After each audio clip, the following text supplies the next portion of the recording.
세계 3대 신용평가 기관 중에 하나인 피치가 섬뜩한 경고를 했습니다. 한국 신용등급 강자 아니다 이렇게 말입니다. 저는 피치가 이런 말을 했다는 자체가 우리 국가에는요 솔직히 좋지 않은 소식입니다. 실제 어떻게 이야기했는지 자세한 내용을 보면 이렇습니다. 한국은 공공재정 분야에서 더 이상 신용등급 강자가 아니다 이렇게 말입니다. 저는 이 말 자체를 보면서 말입니다. 대한민국의 부채가 지금 얼마나 늘어나고 있는지 확실하게 볼 수 있는 지표라고 저는 생각을 합니다. 오죽했으면 글로벌 신용평가기관인 피치가 한국은 공공재정 분야에서 더 이상 신용등급 강자가 아니다 이렇게 얘기했을까요? 부채 증가 억제를 위한 노력을 하지 않으면 결국 말입니다. 신용등급을 강등할 수도 있다는 이야기예요. 이거 여러분 굉장히 충격적이 됩니다. 신용등급이 강등이 되면요. 기본적으로 한국에 투자한 외국인들이 빠져나갈 확률은 굉장히 높아지고요. 여기에다가 한국의 정부든 기업이든 해외에서 돈을 빌릴라 치면요. 이자가 굉장히 높아집니다. 불편하게 되는 거죠. 그런데 이런 일이 터질 가능성이 점점 높아진다는 이야기예요. 그 정도로 말입니다. 피치의 경고는요. 저는 무섭다 이렇게 생각을 합니다. 실제 구체적으로 보면 말입니다.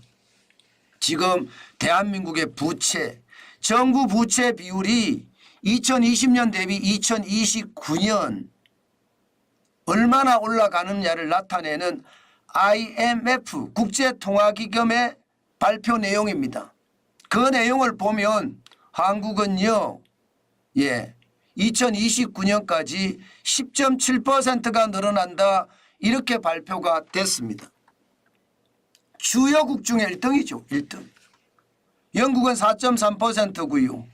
미국은 1.9%, 프랑스는 0.5%에 비해서 굉장히 높죠. 독일은 마이너스 11%고요. 일본은 마이너스 6.6%예요. 거기에 비하면 대한민국은 충격적인 일이 된다 이렇게 이야기할 수가 있습니다. 그러니까 IMF가 발표한 정부 부채 비율을 보고 세계적 신용평가 기관인 피치가 대한민국에게 경고를 하고 있는 겁니다. 한국보다 부채 비율이 높다 하는 나라, 다른 나라들은 작은 나라들이에요. 에스토니아는 13.8%포인트고요. 슬로바키아도 13.6%포인트입니다. 핀란드도 하나 있습니다. 12.4%포인트. 이런 작은 나라들 외에 대한민국이 지금 수위를 달리고 있다. 세계 주요 국가 중에 1위를 달리고 있다.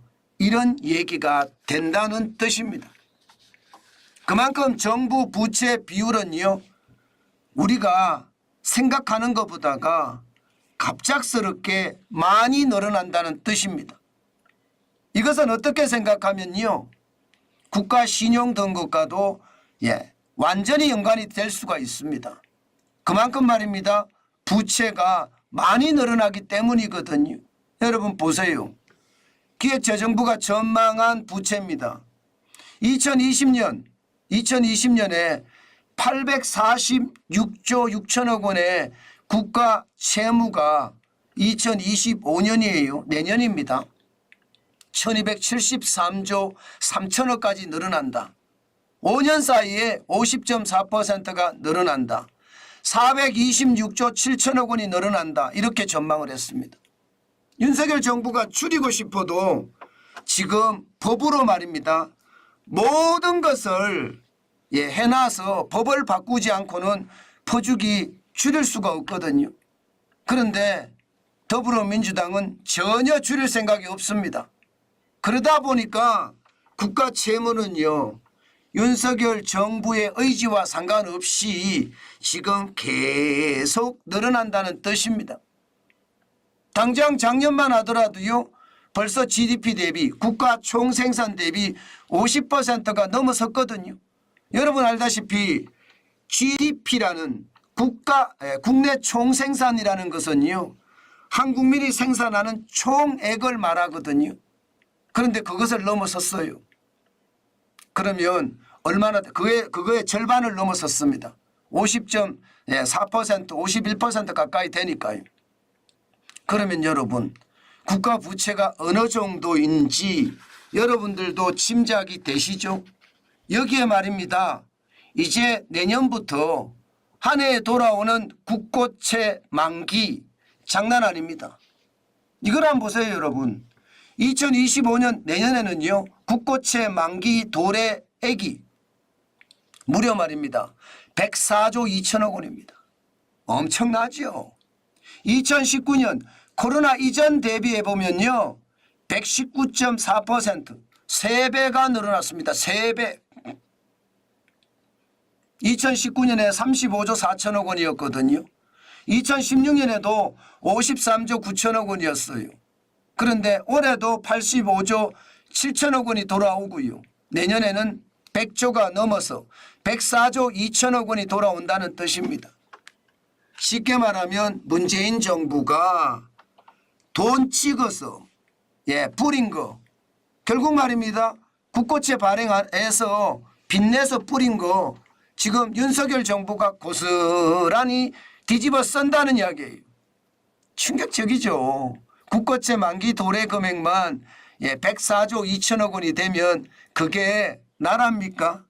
저는 그게 나라라고 생각하지 않아요. 엄청난 빚을 이제 매년 갚아 나가야 된다, 이런 얘기입니다. 그러니까 피치가 당연히 말입니다. 당연히 국가 신용 등급에 대한 문제를 지적할 수가 있습니다. 그만큼 말입니다.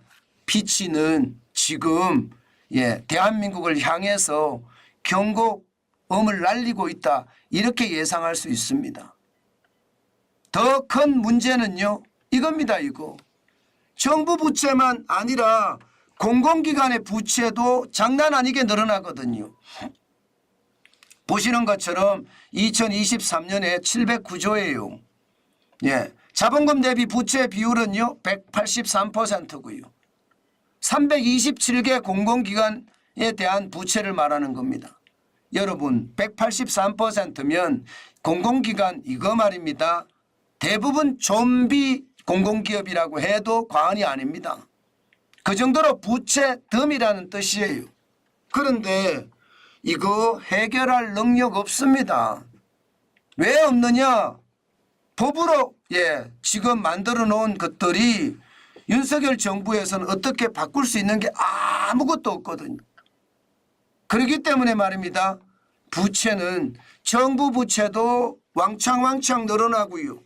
공공기관 부채도 엄청나게 늘어납니다. 2017년 대비 지금 6년 사이에 43.8%가 늘었고요. 금액만 215조 8천억 원이 늘었습니다. 493조 2천억 원이 709조가 됐으니까요. 엄청나죠. 이런데도 대한민국이 신용 강국이라고 이야기할 수 있을까요? 그러니까 피치가 대한민국은 더 이상 신용 등급 강국이 아니다, 이렇게 이야기하고 있는 겁니다. 지금은 그 어느 때보다 부채를 줄여가라는 거예요. 피치가 지난 3월 6일에는요. 대한민국의 신용 등급을 AA-로 선정을 했습니다. 위에서 네 번째예요. 위에서 네 번째.